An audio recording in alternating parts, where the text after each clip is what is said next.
Time now for Who Owns Kenya, and we're still on the theme of newsmakers and companies in the news. Now today our focus on Who Owns Kenya shifts to the National Bank of Kenya, NBK. Now National Bank of Kenya was in the news recently with reports that long-serving Managing Director Reuben Marambi will be retiring at the end of the year. However, Marambi's replacement at the top, Munir Sheikh Ahmed, reported at NBK on 1st of August. He will effectively take over at the beginning of next month when Marambi goes on terminal leave.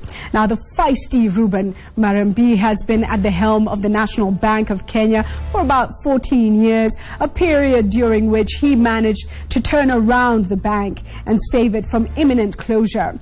By the way, something unknown to the public, if the International Monetary Fund, the IMF, had its way about 14 years ago, the National Bank of Kenya would not be in existence today.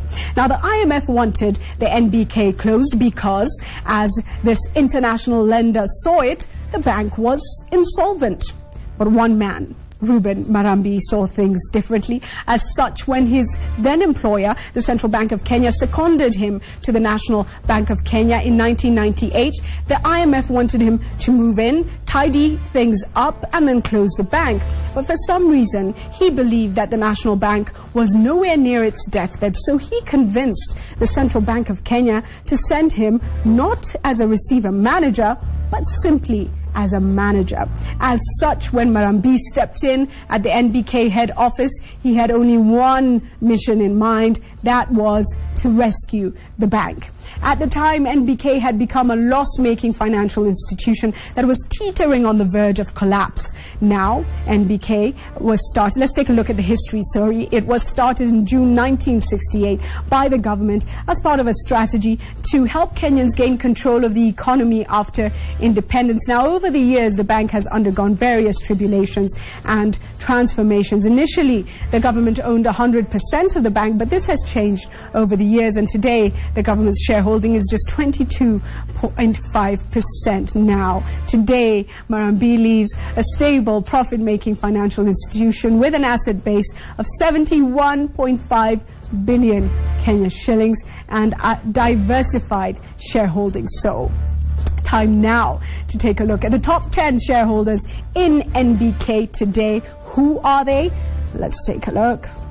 And we start at number 10 with India Insurance Co Ltd. They hold 0.15%, which is represents shareholding of 8.2 million shillings. At number 9, we have Craysell Investments Limited, holding 0.16%, estimated to be worth 8.8 million shillings. At number 8, APA Insurance Company Limited, 0.18% is what they hold, valued at 10.02 million shillings.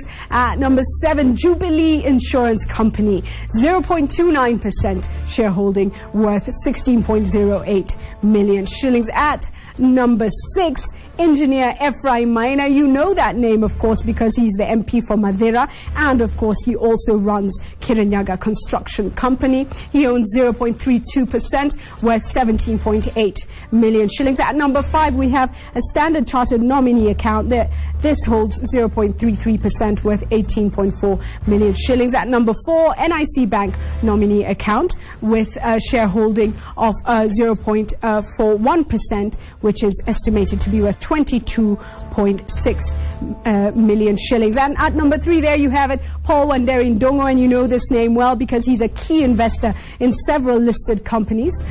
He holds 0.44%, worth 24.5 million shillings. At number 2, it's the government of Kenya with 22.5%, worth 1.2 billion shillings. And at number 1, it's effectively your money. National Social Security Fund holds 48.05%, worth 2.6 billion shillings. Let's take a look now at our quote of the week.